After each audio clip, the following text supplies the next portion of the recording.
Bismillahirrahmanirrahim. Assalamualaikum warahmatullahi wabarakatuh. Selamat datang di Haba Channel, channel seputar dakwah dan informasi Islami masa kini. Semoga informasi ini dapat menambah pengetahuan kita semua.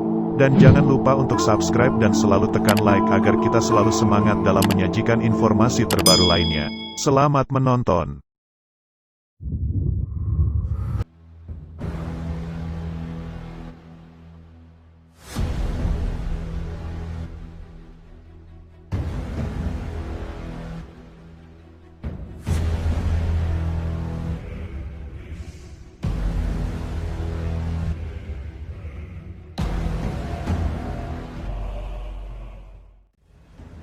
Para ulama membagi tanda-tanda akhir zaman menjadi dua bagian, yaitu tanda-tanda kecil dan tanda-tanda besar.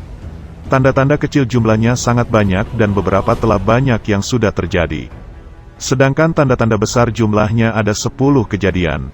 Banyak yang berpendapat bahwa tanda-tanda saat ini sudah menunjukkan bahwa kita telah berada di perujung akhir zaman. Saat kita hidup sekarang, telah banyak tanda-tanda kecil yang sudah bermunculan. Hingga pada saatnya, akan ada terjadinya perang besar yang akan dipimpin oleh Imam Mahdi. Kiamat besar tidak akan terjadi sebelum kemunculan Imam Mahdi. Imam Mahdi bukanlah sebuah nama, melainkan julukan yang diberikan kepada seorang laki-laki pilihan Allah Subhanahu wa Ta'ala yang akan memimpin umat Islam kelak. Dalam bahasa Arab, kata imam itu berarti pemimpin, sedangkan Mahdi berarti orang yang mendapat petunjuk. Dengan demikian, Imam Mahdi adalah pemimpin yang telah diberi petunjuk oleh Allah Subhanahu wa Ta'ala. Kehadiran Imam Mahdi ini telah termaktub dalam beberapa hadis sahih. Siapakah Imam Mahdi itu? Menurut ensiklopedia Islam, Imam Mahdi adalah seorang juru selamat di akhir zaman, yang dipilih oleh Allah Subhanahu wa Ta'ala untuk menghancurkan semua kezaliman dan menegakkan keadilan di muka bumi ini yang telah dipenuhi dengan kezaliman. Imam Mahdi memiliki nama seperti Rasulullah, yaitu Muhammad. Demikian pula nama ayahnya yang seperti nama ayah Rasulullah. Diriwayatkan dari Abdullah bin Mas'ud radhiyallahu anhu, Rasulullah pernah bersabda, "Jika tidak tersisa satupun hari di dunia kecuali sehari saja, niscaya Allah akan memperpanjang hari itu, dan mengirim seorang pria dari keluargaku, namanya sama dengan namaku, dan nama ayahnya nama ayahku. Dia akan menebarkan kebijaksanaan dan keadilan di dunia, saat dunia dipenuhi dengan kezaliman dan ketidakadilan." Hal serupa juga terdapat dalam riwayat Al-Tirmidzi, dari Abdullah bin Mas'ud yang mengatakan bahwa Rasulullah bersabda, "Tidak akan kiamat dunia ini sampai seorang laki-laki dari Ahlil Baitku menguasai bangsa Arab, namanya sesuai dengan namaku." Hadis riwayat Al-Tirmidzi. Sementara itu hadis lainnya menerangkan ciri-ciri fisik Imam Mahdi. Rasulullah bersabda, "Al-Mahdi berasal dari umatku, berkening lebar, berhidung panjang dan mancung. Ia akan memenuhi bumi ini dengan keadilan dan kemakmuran, sebagaimana keadaan bumi sebelum itu dipenuhi oleh kezaliman dan kesemena-menaan."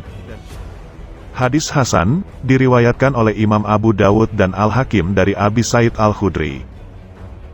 Imam Mahdi dipercaya sebagai juru selamat, di mana pada masa kepemimpinannya ketidakadilan di dunia akan sirna. Dari Abu Said Al-Khudri, Rasulullah bersabda, "Al-Mahdi akan keluar di akhir kehidupan umatku. Allah Subhanahu wa Ta'ala akan menurunkan hujan kepadanya sehingga bumi menumbuhkan tumbuh-tumbuhannya, diberikan kepadanya harta yang melimpah, semakin banyak binatang ternak, dan pada saat itu umat semakin mulia, dan ia memerintah selama 7 atau 8 tahun. Hadis riwayat Al-Hakim. Kemunculan Imam Mahdi akan didahului oleh beberapa tanda-tanda yang sebagaimana telah disebutkan dalam beberapa hadis sahih. Yang pertama, muncul saat memuncaknya kerusakan dan kezoliman di muka bumi. Imam Mahdi akan muncul menjelang hari akhir. Namun sebelum kiamat, serta bumi akan diguncang oleh serangkaian musibah seperti bencana alam, peperangan, dan lain sebagainya. Di saat itulah Imam Mahdi diyakini akan muncul. Yang kedua, muncul perselisihan panjang di Madinah setelah kematian seorang pemimpin. Rasulullah bersabda, akan terjadi suatu perselisihan ketika wafatnya seorang khalifah. Maka keluarlah seorang laki-laki dari penduduk Madinah dan ia melarikan diri ke Mekah untuk mencari perlindungan. Lalu datanglah kepadanya orang-orang yang berasal dari penduduk Mekah, dan mereka membawa laki-laki itu dengan paksa kemudian membayatnya di antara sudut Ka'bah dengan makom Ibrahim. Hadis riwayat Ahmad dan Abu Dawud dari Ummu Salamah, riwayat Ibnu Abi Syaibah dan Tobrani dalam Al-Awsat. Hadis tersebut menerangkan bahwa waktu kemunculan Al-Mahdi adalah pada masa kematian seorang khalifah, maka orang-orang pun membaiat Al-Mahdi pada waktu itu.